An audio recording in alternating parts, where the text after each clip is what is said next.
गुढीपाडव्याच्या दिवशी काय करावे आणि काय करू नये आणि यातील एकही उपाय केला तर फायदा होईल. गुढीपाडव्याच्या दिवशी सकाळी लवकर उठावे, अंघोळ करून देवाची पूजा करावी. पूजा झाल्यानंतर घराच्या मुख्य दरवाजाची स्वच्छता करावी. एक एक गोष्ट लक्षात ठेवा, वास्तुशास्त्रामध्ये तुमच्या घराच्या मुख्य दरवाजाला खूप महत्त्व आहे. कारण तुमच्या घराचा मुख्य दरवाजा हा ऊर्जेचा सर्वात मोठा स्रोत असतो. याच दरवाजातून घरात नकारात्मक आणि सकारात्मक ऊर्जा प्रवेश करत असते. त्यामुळे लक्षात ठेवा, गुढीपाडव्याच्या दिवशी मुख्य दरवाजाची स्वच्छता झाल्यानंतर एक तांब्याभर पाणी मुख्य दरवाजाजवळ ठेवा. हा तांब्या शक्यतो पितळ, तांबा अशा धातूचा असावा. यामुळे घरातील सर्व प्रकारची नकारात्मक ऊर्जा नष्ट होते अशी मान्यता आहे. या उपायामुळे वर्षभर घरात कधीही पैशाची कमी जाणवत नाही. तिजोरी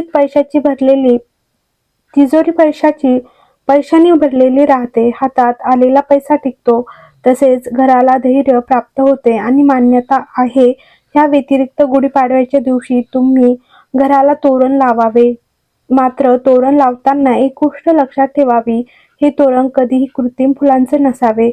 तोरण बनवताना झेंडूच्या फुलांचा आणि आंब्याच्या पानाचा वापर करावा. यामुळे घरातील सर्व प्रकारची नकारात्मक शक्ती नष्ट होते अशी मान्यता आहे. गुढीपाडवा विशेष उपाय: मुख्य दरवाजाची सजावट. दरवाजावर कुंकवाने स्वास्तिक काढावे आणि झेंडूच्या फुलाचे व आंब्याच्या पानाचे तोरण लावावे. ह्यामुळे नकारात्मक ऊर्जा दूर होते. धनवृद्धी उपाय: गुढीपाडव्याला नवीन झाडू, हळकुंड किंवा सोन्या चांदीच्या वस्तू विकत घेणे शुभ मानले जाते. कवड्याची पूजा करून तिजोरीत ठेवल्यास लक्ष्मी नांदते अशी मान्यता आहे. गुढी उभारणी: सूर्योदयानंतर योग्य मुहूर्तावर गुढी उभारावी. गुढीला पिवळ्या रंगाचे वस्त्र, साखरेची गाठी आणि कडुलिंबाचे पाने लावावेत. दोर व रांगोळी: घराबाहेर दारात रांगोळी काढावी. कारण पाडवा हा 3.5 मुहूर्तांपैकी एक आहे. तर कडुनिंबाचा प्रसाद: सकाळी कडुनिंबाची पाने, जिरे, ओवा आणि गूळ एकत्र करून प्रसादाच्या स्वरूपात खावे. यामुळे आरोग्य चांगले राहते अशी परंपरा आहेत. पूजा मंत्र: गुढी पूजन करताना ओम ब्रह्मध्वजाय नमः या मंत्राचा जप करावा. काय करावे आणि काय टाळावे? स्वच्छता: घर स्वच्छ ठेवावे. जाड मीठ टाकून फरची पुसल्यास नकारात्मकता नष्ट होते. काळ्या रंगाचा वापर: कपड्यामध्ये किंवा गुढी उभारताना काळा रंग टाळावा. गुढीपाडवा हा एक सोपा उपाय वर्षभर घरात राहील भरभराटी. आपल्या सर्वांना माहीतच असेल की या दिवशी कडुलिंबाचे पानाचे किती महत्त्व आहे ते. म्हणून सर्वात आधी तर कडुलिंबाची पाने खाऊन दिवसाची सुरुवात करावी. नंतर गुढी उभारल्यावर विधिवत पूजा करावी.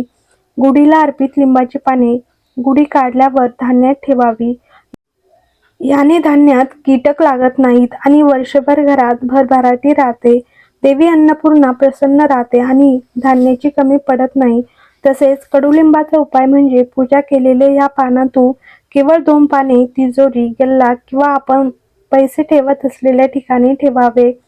याने धनात वृद्धी होते, आर्थिक अडचणी दूर होतात आणि वर्षभर पैशाची चणचण जाणवत नाही. आर्थिक समस्या दूर होतात. मात्र तिजोरीत ठेवत असलेले पाने पूजेत वापरलेले असावे. झाडावरून सरळ तिजोरीत ठेवल्याने लाभ होण्याची शक्यता नसते. तसेच ह्या शुभ मुहूर्तावर किमती वस्तू, दागिने इतर खरेदी करणे देखील श्रेष्ठ ठरतं. गुढीपाडवा 3.5 मुहूर्तांपैकी एक असल्यामुळे या दिवशी खरेदी करून त्याची पूजा केल्याने घरात भरभराटी येते. हिंदू नववर्षाच्या दिवशी म्हणजेच गुढीपाडव्याच्या दिवशी सकाळी पूजेनंतर संपूर्ण घरात गंगाजळ शिंपडावे. ह्यासोबतच माँ दुर्गेचे ध्यान करावे. असे केल्याने घरात समृद्धी येईल आणि तुमचे संपूर्ण वर्ष चांगले जाईल. तर गुढीपाडव्याच्या दिवशी लोकांनी ब्रह्ममुहूर्तावर उठून अंगावर ओढणे लावून स्नान करावे. यानंतर सुगंध फुले, धूप, दिवा इत्यादींनी देवाची पूजा करावी. पूजेसाठी नवीन पांढरे वस्त्र पसरून त्यावर हळद किंवा कुंकू लावून अष्टकोनी कमळ बनवावे. यानंतर कमळाच्या मध्यभागी ब्रह्मदेवाची मूर्ती स्थापित करावी. असे केल्यावर प्रथम श्री गणेशाची आराधना करावी आणि नंतर ओम ब्राह्मणे नमः ह्या मंत्राचा 108 वेळा जप करावा. आणि विधीनुसार ब्रह्मदेवाची पूजा करावी. गुढीपाडव्याच्या दिवशी कडुलिंबाच्या पानाचे चूर्ण करून त्यात मोठं मीठ, हिंग, जिरे, काळी मिरी आणि साखर घालून सेवन करावे. असे केल्याने व्यक्तीचे आरोग्य वर्षभर चांगले राहते आणि शारीरिक वेदनाही दूर होतात.